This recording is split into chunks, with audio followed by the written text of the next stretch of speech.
First of all district series में हम देहरादून से स्टार्ट करेंगे।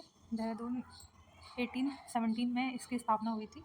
इसका जो एरिया है, क्षेत्रफल 3088 स्क्वायर किलोमीटर है। देहरादून नाम की उत्पत्ति गुरु द्रोणाचार्य की तपस्या स्थली होने के कारण द्रोण घाटी यहाँ का नाम पड़ा, और जो गुरु रामराय थे उन्होंने डेरा डाला था यहाँ और अपना देह त्याग किया था, इसीलिए यहाँ का नाम देहरादून पड़ा। 1699 में गुरु रामराय ने गुरुद्वारे की स्थापना करी यहाँ, और वो गुरु रामराय झंडा मेला की याद में होली के 5 दिन बाद लगता है। मतलब यहाँ एक झंडा मेला लगता है जो गुरु रामराय की याद में लगता है होली के 5 दिन बाद। एक ऐतिहासिक निवास उनका यहाँ पे रहा हुआ है।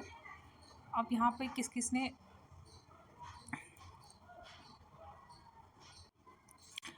इनका निवास किन किन का रहा है, यहाँ असुर का रहा है, नाग, यक्ष, पतन, किरात की आगमन से। पतन किरात के आगमन के बाद यहाँ पे कुलिंद आए, उसके बाद खसों ने पराजित करा, फिर पांडव आए, फिर परीक्षित आए, उसके बाद यहाँ पर पवार वंश स्टार्ट हुआ।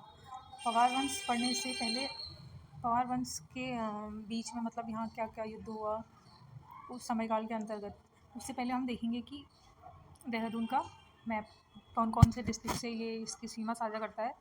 एक हिमाचल प्रदेश से, एक हरिद्वार डिस्ट्रिक्ट, पौड़ी, टिहरी, उत्तरकाशी, और यहाँ पे यमुना नदी, आसन नदी, सोम नदी, टोस नदी, ये सब आप मैप को देख के तभी अगर याद रहेगा तो देहरादून की आधी से ज़्यादा जीके इसके अंदर कवर हो जाएगी। उसके बाद पवार वंश के समयकाल में 1804 में खुड़बुड़ा युद्ध हुआ जो गोरखा और प्रद्युम्न शाह के बीच में हुआ। इसमें क्या हुआ, 1804 से 1815 के बीच गोरखों के अधीन रहा। उसके बाद सिंगौली की संधि हुई, जिसमें ये टिहरी रियासत के अंदर सिंगौली की संधि से ये टिहरी रियासत के अंदर चला गया। 1817 में जिला घोषित को मेरठ मंडल में शामिल कर दिया गया। 1975 में गढ़वाल मंडल में शामिल किया। गढ़वाल मंडल में शामिल होने के बाद दून क्यों कहा जाता है यहाँ, दून मीन्स लघु हिमालय और शिवालिक के मध्य समतल पीढ़ियाँ जो होती है उसको दून कहा जाता है।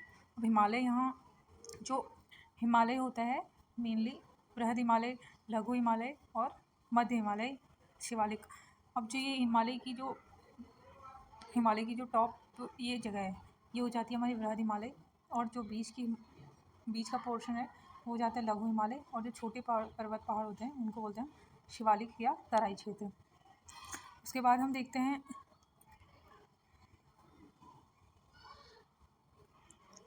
लघु हिमालय, ये तो हो गया। निर्माण क्या क्या होता है, यमुना व इसके सहायक नदियों के निक्षेप से प्रमुख वनस्पति क्या क्या होती हैं, आम, शीशम, सागौन, साल, आंवला और बांस। पहाड़ी ढलान में देवदार, चीड़ और बांज और बुरांस।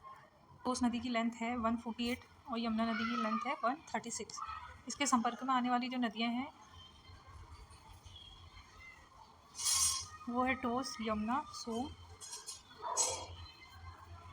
आसन नदी और गंगा नदी। ठीक है, यमुना जो है बंदरपूछ पर्वत उत्तरकाशी से निकलती है। यमुना नदी जो है बंदरपूछ पर्वत जो कि उत्तरकाशी में है वहाँ से निकलती है। यमुना नदी यमुनोत्री ग्लेशियर, उसके बाद यमुना निकलती है। अब यमुना में क्या कौन सी ये मिलती है, उत्तरकाशी और देहरादून। यमुना नदी निकलती है, इसके प्रमुख सहायक नदी जो होती है एक टोस नदी है और एक तमसा नदी है। टोस नदी को ही तमसा नदी कहते हैं। अब टोस से दो नदियों का वो होता है संगम, दो नदियों का संगम टोस कहला दिया। वो दो नदियाँ कौन सी, एक है सुपीन, सेकंड है रूपीन और सुपीन नदियों का जो संगम होता है वो टोस कहलाता है। स्वर्गारोहिणी ग्लेशियर से सुपीन निकलती है। आसन नदी, अब आसन संरक्षण रिजर्व जो प्रवासी पक्षियों का ऐसगाह है, अक्टूबर और मार्च 14 अगस्त 2005 में देश को समर्पित कर दिया था इसे, आसन संरक्षण रिजर्व को। सुरखाव पक्षी का पसंदीदा वो है, ये पसंदीदा स्थान। सुरखाव यानी रूडी सेल्डक भी इसे कहा जाता है। इसे रामसर साइट में शामिल किया है, 49th रामसर साइट में शामिल किया गया है।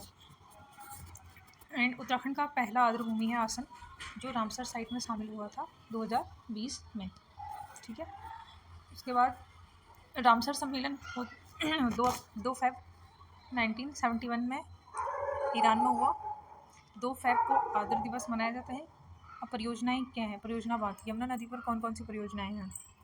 व्यासी बांध परियोजना लखवाड़ जो 204 मीटर इसकी हाइट है, 1976 में मंजूरी दे दी थी इससे, पर्यावरणीय मंजूरी। टकरानी, ढालीपुर, कोल्हाल, खोदरी, हथियारी, 6 राज्यों को इसमें से फ़ायदा होता है, उत्तराखंड, यूपी, हिमाचल प्रदेश, हरियाणा, दिल्ली, राजस्थान। केंद्र सरकार द्वारा राष्ट्रीय बांध घोषित किया गया इसे 2008 में।